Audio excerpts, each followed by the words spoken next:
கிறிஸ்துவுக்குள் மிகவும் பிரியமானவர்களே, தேவனுடைய பிரசன்னத்திலிருந்து உங்கள் அனைவரையும் இன்றைக்கும் இந்த சிலுவை தியான செய்திக்குள்ளாக அன்போடு வாழ்த்தி வரவேற்பது pastor Daniel Raj, pastor Sheela Daniel, pastor Christy Olivia. பார்த்தோம். தொடர்ந்து இந்த புதிய கவனன் நமக்கு எஸ்டாப்ளிஷ் பண்ண பிறகு பிலீவர்ஸுக்கு என்ன ஸ்பிரிச்சுவல் பெனிஃபிட்ஸ் என்பதை குறித்து இந்த சிலுவையில் செஞ்ச ரத்தத்தின் மூலமாய் ஆண்டவர் நமக்கு என்னென்ன கொடுத்திருக்கிறார் என்பதை குறித்து தொடர்ந்து பார்த்து கொண்டு வருகிறோம்.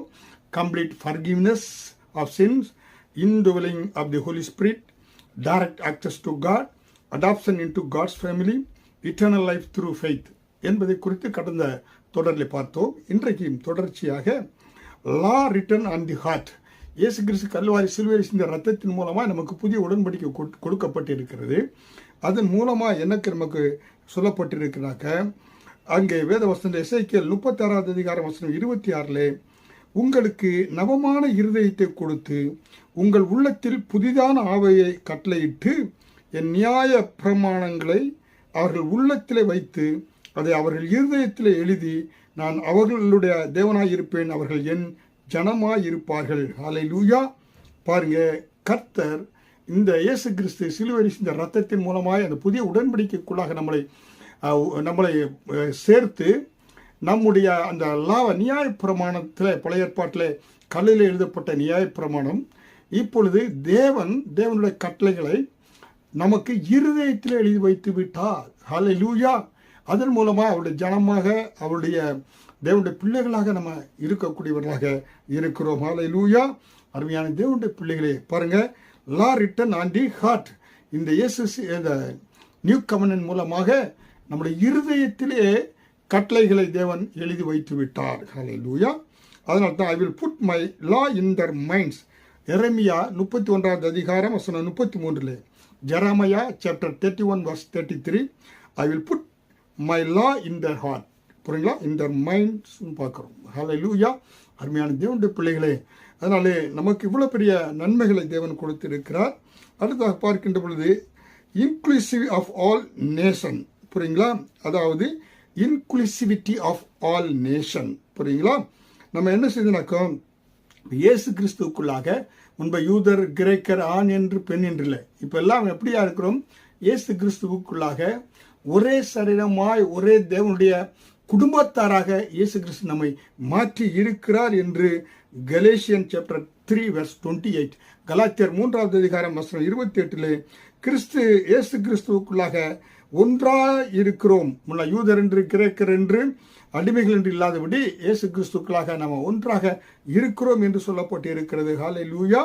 அதனால தேவன் சொல்றாரு, யூ ஆர் சூசன் பீப்புள். புரியுங்களா? நம்மளை கர்த்தர் ஏன்னா அந்தகாரத்தினின்று ஆச்சரியமான ஒளியின் இடத்திற்கு அழைக்கப்பட்டவருடைய புண்ணியங்களை அறிவிக்கும்படி தெரிந்து கொள்ளப்பட்ட ஜனமாக, ராஜரிக ஆசாரிய கூட்டமாக, பரிசுத்த ஜாதியாய் அவருக்கு சொந்த ஜனமாக இருக்கிறோம் என்று 1 பேதுரு 2வது அதிகாரம் வசனம் 9 சொல்லப்பட்டிருக்கிறது. ஹல்லேலூயா. இப்போ தேவன் அவர் அந்த நியூ கவர்னன்ட்குள்ள நம்ம தெரிந்து கொள்ளப்பட்டவர்களாக ஆண்டவர் மாற்றி இருக்கிறார். அடுத்தாக பார்க்கின்ற பொழுது கிரைஸ்ட் பெர்ஃபெக்ட் மீடியேட்டர், இயேசு இந்த நியூ கவர்னன்ட் வருகின்ற பொழுது மனிதனுக்கும் தேவனுக்கும் அவர் ஒரு மத்தியஸ்தராக இருக்கிறார் என்று சொல்லப்பட்டிருக்கிறது. ஹல்லேலூயா. 1 Timothy chapter 2 verse 5, there is no mediator between God and mankind. புரியுங்களா? தேவன் ஒருவரே, தேவனுக்கும் மனிதனுக்கும் மத்தியஸ்தர் ஒருவரே என்று 1 Timothy 2வது அதிகாரம் 5 சொல்லப்பட்டு இருக்கிறது. Jesus the eternal high priest intercede for believers. பாருங்க, தேவனிடத்தில் சேர்கிறவர்களுக்காக அவர் வேண்டுதல் செய்கிறார் என்று சொல்லி அவரே பிரதான ஆசாரியாக இருக்கிறார் என்று நம்ம பார்க்கிறோம். ஹல்லேலூயா. அதே போல பார்க்கின்ற பொழுது அஷூரன்ஸ் ஆஃப் சால்வேஷன். புரியுங்களா? நம்மளுடைய ரட்சிப்புக்கு அவர் ரட்சிப்பை முற்றுமுடிய பிதாவினிடத்தில் ரட்சிக்கப்படுவர்களை முற்றுமுடிய அவருடைய நாள் வருகின்ற வரை அவருடைய சமூகத்தில் சேர்ப்பதற்கு அவர் உண்மையுள்ள தேவனாக இருக்கிறார் என்று நம்ம பார்க்கிறோம். இங்கே ஜான் சாப்டர் 10 verse 28 to 29 இதை பார்க்கின்ற பொழுது confidence in salvation comes from Christ finished work. இயேசு கிறிஸ்து கல்வாரி சிலுவையில் செஞ்ச அந்த எல்லா வேலைகள் நிமித்தமாய் விசுவாசத்தினாலே நமக்கு என்ன உண்டாகிறது? நம்ம ரட்சிக்கப்பட்டிருக்கிறோம், தேவனுடைய பிள்ளைகளாக மாறுகிறோம். ஹல்லேலூயா. நம்முடைய ரட்சிப்பு விசுவாசத்தினால வருகிறது. ஹல்லேலூயா. இயேசு கல்வாரி சிலுவையில் சிந்திய இரத்தத்தின் மூலமாய். அது மட்டுமல்ல, எபேசியர் 1:13 முதல் 14, you were marked with a seal the holy spirit, பரிசுத்த ஆவியினாலே நீங்கள் முத்திரை செய்யப்பட்டிருக்கிறீர்கள் என்று எபேசியர் 1:13 முதல் 14 வெளியே பார்க்கிறோம். அப்புறமாக ஃப்ரீடம் ஃப்ரம் கண்டம்னேஷன், நியாயப்பிரமாணத்துடைய எல்லா சாபங்கள் இருந்தும் கல்வாரி சிலுவையிலே இயேசு சிந்திய இரத்தத்தின் மூலமாய் நமக்காக மரத்தில் தொங்கப்பட்டவனும் சவிக்கப்பட்டவன் என்றிருக்கிறபடி நியாயப்பிரமாணத்தின் சாபங்களை எல்லாம் நம்மை மீட்டெடுத்திருக்கிறார். ஹல்லேலூயா. Freedom from condemnation. புரியுங்களா? அதனால நியாயப்பிரமாணத்தில் எது சாபம் சொல்லும் எல்லாவற்றையும் இயேசு நம்ம நினைச்சிருக்காரு. கிருபையினாலே நம்மளை நீதிமான ஆக்கி இருக்கிறார். சாபத்திலிருந்து, கண்டம்னேஷனிலிருந்து, குற்ற உணர்விலிருந்து நம்மை நீதிமானாக மாற்றி இருக்கிறார். ஹல்லேலூயா. அதனால தான் where the spirit of the Lord is there is freedom. புரியுங்களா? 2 கொரிந்தியர் 3:17 என்ன பரிசுத்த ஆவி எங்கே உண்டோ அங்கே விடுதலை உண்டு. ஹல்லேலூயா. அதனாலே நமக்கு ஆண்டவர் முற்றிலுமாய் விடுதலை கொடுத்திருக்கிறார். எல்லாவற்றிற்கும் மேலாக ரெசரக்ஷன் அண்ட் இட்டர்னல் ஹோப். புரியுங்களா?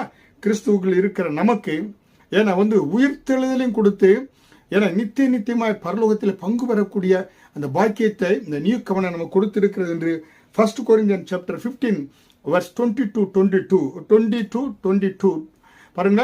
1 கொரிந்தியர் 15:20 முதல் 22 வரை பார்க்கின்ற பொழுது, believe in bodily resurrection and eternal glory with Christ.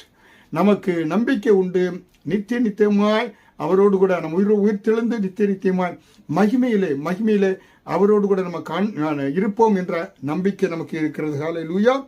we will be with the Lord forever. 1 Thessalonians chapter 4 verse 17. 1 தெசலோனியர் 4:17 நாம் எப்பொழுது நித்தியமாய் தேவனோடு கூட இருப்போம் என்று சொல்லப்பட்டிருக்கிறது. ஹல்லேலூயா. இதுதாங்க நியூ கவர்னன்ட் நமக்கு ஸ்பிரிச்சுவல் பெனிஃபிட்டை கொடுத்திருக்கிறது. அதற்காக இயேசு சிலுவையில் சிந்திய இரத்தத்தின் மூலமாக இந்த காரியங்கள் நமக்கு கொடுக்கப்பட்டிருப்பதனாலே இந்த சிலுவை தியான நாட்களில் இந்த வார்த்தைகள் எல்லாம் நமக்கு மிக மிக ஆசீர்வாதம் இருக்கும். தியானிங்கள், மீண்டும் போட்டு இந்த செய்திகளை கேளுங்கள்.